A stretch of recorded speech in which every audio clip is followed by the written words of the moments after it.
আমরা আমাদের আন্দোলনের শহীদের সংখ্যা আমি মনে করি যে ইসলামী ছাত্র শিবিরের শহীদ সংখ্যাই সবচেয়ে বেশি হবে। আওয়ামী লীগ এবং শেখ হাসিনার রাজনীতি নিয়ে আমাদের মন্তব্য খুব একটা নাই। বর্তমান সরকারের কর্মকাণ্ড নিয়ে আমরা বলতে চাই, নিঃসন্দেহে এই সরকার একটা অভ্যুত্থানের বা বিপ্লবের পরের সরকারের অনেক জটিলতা আছে নিঃসন্দেহে, যে জটিলতাগুলা সময় সাপেক্ষ ব্যাপার।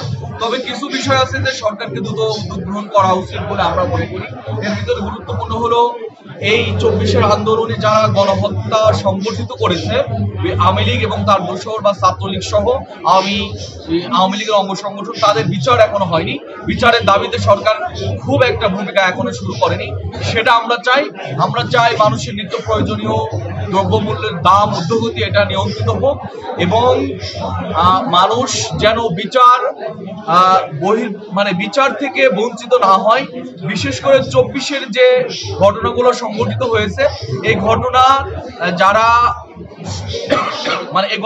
ভিকটিম, আমরা মনে করি যে এই সকল সবারই বিচার বা ন্যায্য বিচার বা ইনসাফের বিচারটা যেন হয় এবং পায়, এটা আমরা এই সরকারকে বলতে চাই।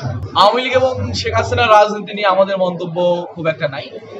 আমরা এতটুকু বলতে পারি যে আওয়ামী লীগ এদেশের জনতা, ছাত্র জনতা এদেশের বিরুদ্ধে বা স্বাধীনতা সার্বভৌমত্ব নিয়ে ধারাবাহিকভাবে ষড়যন্ত্র করে যাচ্ছে। তাদের দ্রুতই বিচার হওয়া উচিত। তারা যে দোষী, তাদেরকে আইনের কাঠগড়ায় নিয়ে এসে বিচার করাটা জরুরি এবং রাজনীতিতে তাদের যারা এভাবে একটা রাষ্ট্রের বিপক্ষে, একটা প্রজন্ম, একটা জাতির বিপক্ষে যেতে পারে, আমি মনে করি যে তাদের রাজনৈতিক সে অধিকারটা তারা পাবে কিনা এদেশের জনগণ, ছাত্র জনতা এটা ঠিক করে দেবে। জুলাই বিপ্লবের চেতনা আমি মনে করি বৈষম্যহীন দাসত্বমুক্ত একটি সুন্দর বাংলাদেশ হবে, যেখানে মানুষ তার অধিকার ফিরে পাবে, মত প্রকাশের স্বাধীনতা পাবে এবং এখানে কোনো বৈষম্য থাকবে না, ভ্রাতৃত্ব থাকবে, মানবতা থাকবে এবং সকলের জন্য কল্যাণ হবে এমন একটি রাষ্ট্র থাকবে। এটা হলো 24-এর বা জুলাই বিপ্লবের মূল স্পিরিট।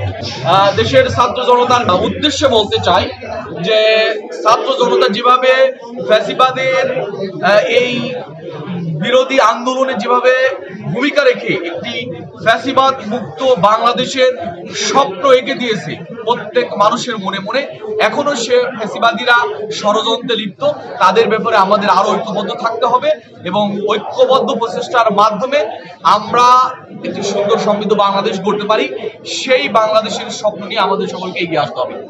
আমরা আমাদের আন্দোলনের শহীদের সংখ্যা আমি মনে করি যে এই আন্দোলনের মেইন স্টেক হোল্ডার বিভিন্ন ছাত্র সংগঠন, ছাত্ররা, এর ভিতরে গুরুত্বপূর্ণ ভূমিকায় ছিল ছাত্র শিবির। এটা কেউ অস্বীকার করতে পারবে না।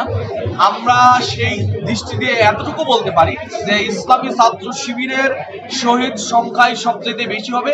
তবে আমরা একটা বক্তব্য স্পষ্ট করেছি যে আমরা এখানে আমাদের শহীদ, অন্যদের শহীদ এইটা বলতে চাই না। আমরা বলতে চাই এই শহীদরা হলো এই জাতির, এই শহীদরা হলো এই দেশের, এই শহীদরা হলো এই পুরো এই প্রজন্মের।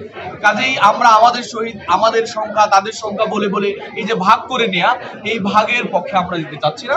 তবে এতটুকু আপনাদের আশ্বস্ত করতে পারি যে ইসলামী ছাত্র শিবিরের এই 24-এর আন্দোলনের শহীদ সংখ্যা হলো সবচেয়ে বেশি। আমরা আমাদের সময় এবং প্রয়োজনের আলোকে সেটা প্রকাশ করবো ইনশাআল্লাহ।